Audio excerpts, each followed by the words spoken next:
Your compassion is a noose around your neck.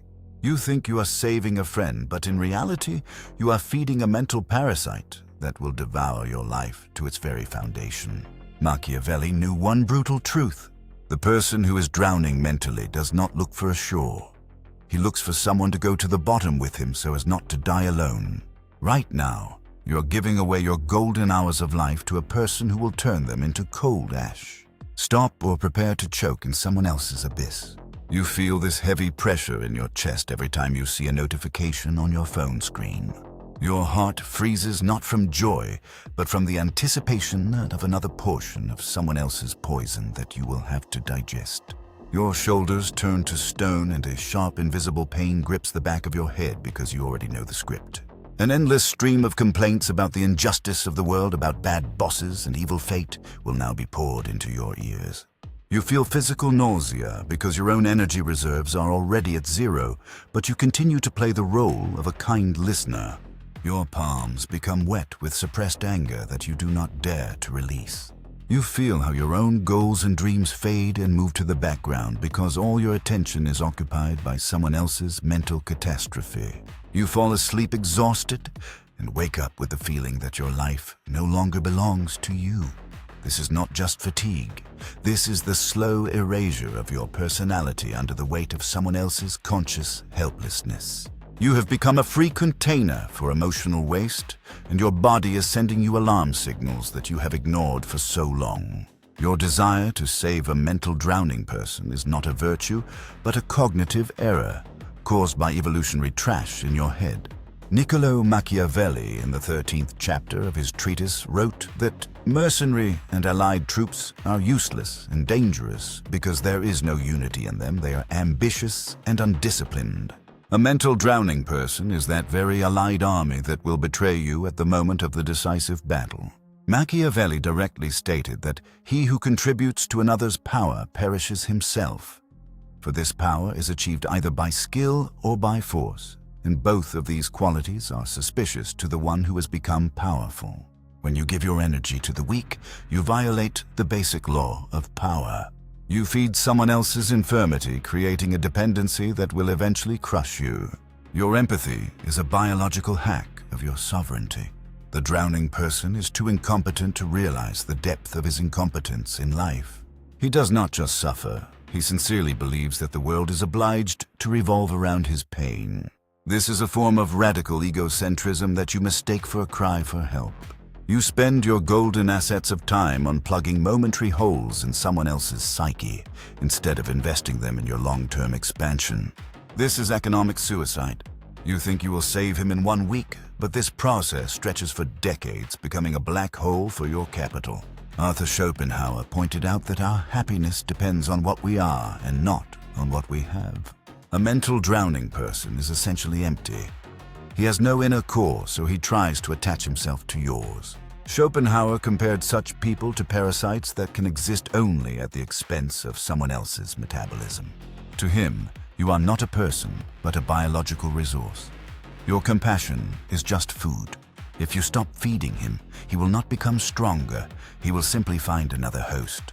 The world is an arena of the struggle of wills, and if your will is directed at serving someone else's decay, you voluntarily exit the game for dominance. Remember the fate of the Roman Emperor Commodus, who surrounded himself with non-entities and yielded to the emotional manipulations of his favorites instead of following the tough logic of Marcus Aurelius. The weakness of one person in the inner circle of a ruler acted like a drop of poison in a barrel of wine. Your softness toward them causes not love, but contempt. They see you as a resource base that can be milked indefinitely. They do not respect your time because you do not respect it yourself by allowing them to steal it. Psychology states that there is a phenomenon of secondary gain from illness. It is beneficial for a drowning person to be a drowning person. While he is at the bottom, no one criticizes him, everyone pities him, and he is forgiven for any mistakes. Your attempt to pull him to shore is perceived by his subconscious as a threat to his comfortable parasitic existence. That is why he will bite your hand. He will sabotage every piece of your advice. He will find 1,000 reasons why your solution does not work. You are fighting not with his circumstances, but with his fundamental choice to be a non-entity. A person who has received mental relief thanks to your efforts will never hold it himself. He will return to his swamp at the first opportunity because he did not pay for his growth with his own pain and labor. Your compassion is essentially your pride. You imagined yourself a messiah capable of correcting the mistakes of nature. Nature does not make mistakes, it simply recycles defective links. You must conduct an inventory of your environment every 3 months. Anyone who does not bring clarity, strength, or resources into your life must be immediately removed from your contact list. No explanations, no farewell letters, no sentiments. Machiavelli knew that a prince who hesitates with repressions for the sake of maintaining the image of a kind person eventually sheds much more blood. Imagine that you are in an icy desert and you have a supply of fuel for 1 night. Next to you lies a person who refuses to move and just moans from the cold. You can give him your jacket and burn with him by morning. Or you can use this fuel to reach the nearest outpost and continue your mission. The morality of the crowd will tell you to die with him. The morality of a sovereign will tell you to leave him to the snows. Your life is not giveaway material for losers. Machiavelli called for being like a fox to see traps and a lion to terrify wolves. A mental drowning person is a fox in a trap that pretends to be dying to bite your throat when you lean over for help. Your time is the most scarce asset in the universe. Every second spent listening to someone else's nonsense is a second stolen from your greatness. If you remove them, your productivity and happiness level will soar exponentially without any additional effort. You must understand that the world will not become better because you save one weak soul at the price of your health. By helping a drowning person, you create a precedent of impunity for laziness and weakness. You encourage vice. You owe nothing to anyone but yourself. Your duty to yourself is the realization of your potential by 100%. Any obstacle on this path, including old friends or relatives, must be considered as enemy sabotage. The cold steel of your will must cut these ties without hesitation. Every time you feel a sting of pity, remember the words of Niccolò that it is better to be severe and keep subjects in unity and loyalty than to be too merciful and allow disorders. A drowning person is chaos. You are order. Do not let chaos devour your order under the mask of friendship.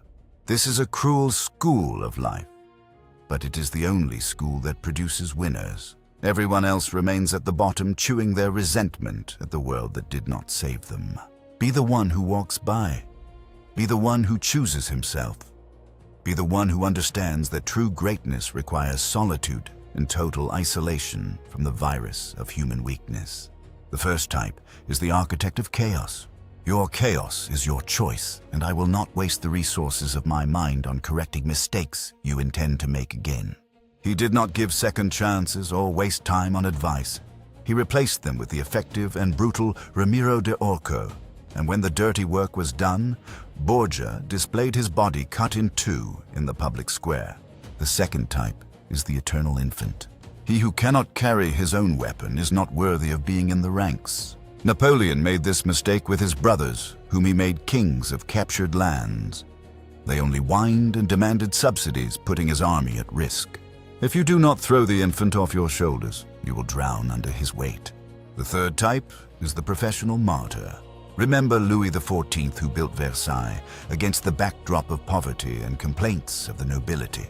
He did not sympathize with martyrs. He blinded them with his brilliance, forcing them to either submit to his rhythm or disappear in the shadows of history. Your success is not your fault, but your mandate for power. Do not let those who chose the cross prevent you from holding the sword. The fourth type is the hidden saboteur. Machiavelli taught that an enemy inside the fortress is 1,000 times more dangerous than an enemy outside its walls. Cut him off from your information field as quickly as a surgeon cuts off gangrene. The fifth type is the emotional vulture.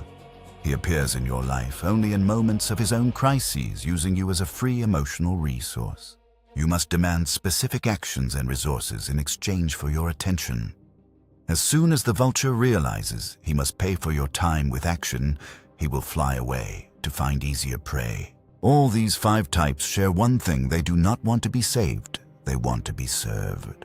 Every time you let a drowning person into your perimeter, you open the gates for enemy reconnaissance.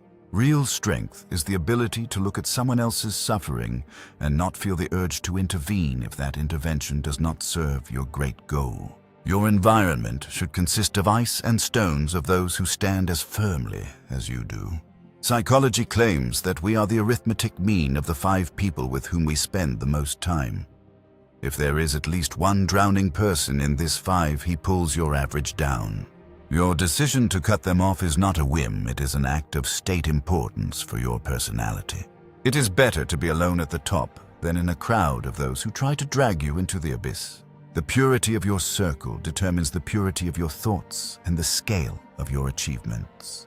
Do not give weakness a single chance to grow in your garden. Only in this way will you preserve your sovereignty and be able to build what will truly remain for centuries. Stop. Breathe. I know that right now specific faces are flashing in your head. Your internal lawyer is already beginning to build justifications for them. But I want you to look the truth in the eye. You're not betraying them. You're finally stopping betraying yourself. Your guilt is an artificial construct created by those who want to parasitize on your life force. Your kindness is not an infinite resource. It is your capital that you are obliged to protect. Feel this cold prick of reality. You cannot save someone who has decided to drown. You can only drown together with him. Machiavelli argued that the true freedom of a prince begins where his dependence on others' emotions ends. Your mental sovereignty is your right to establish boundaries and not let in those who destroy your order. Someone else's depression, someone else's laziness, and someone else's unwillingness to take responsibility are not your problems. The reframing of this situation is that your departure from the drowning person is not cruelty, but an act of highest justice. Imagine a majestic glacier. It is massive, it is cold, and it moves along its own trajectory. The glacier does not care what happens on its surface. It does not try to warm those who have climbed onto it. It simply exists in its colossal power and truth. You are not a lighthouse that stands still and waits for the waves to break it. You are an icebreaker that clears its own path through any storm. Your sovereignty is your only true property. Do not give it away for nothing to those who do not even know what to do with it. Your path to power requires sacrifices, and the first sacrifices must be your illusions about saving the weak. Your silence in response to another complaint will say more about you than thousands of words of comfort. Your distance will create an aura of invincibility and mystery around you that will attract truly strong allies. Remember that every great person in history began by clearing their environment of parasites. This is a hygiene of the spirit without which it is impossible to build an empire. Be cold, be precise, be a sovereign. Your time has begun exactly now, when you decided to close the door to someone else's abyss. If you feel this cold fire of awareness awakening in your soul, then you are ready for the next stage. You no longer want to be prey. You choose the path of a predator who values his energy above everything else. Here, we build the steel frame of your new personality. Choose greatness or stay at the bottom with those you tried to save for so long. The choice is yours. The trial is over. The hall is empty. You are free.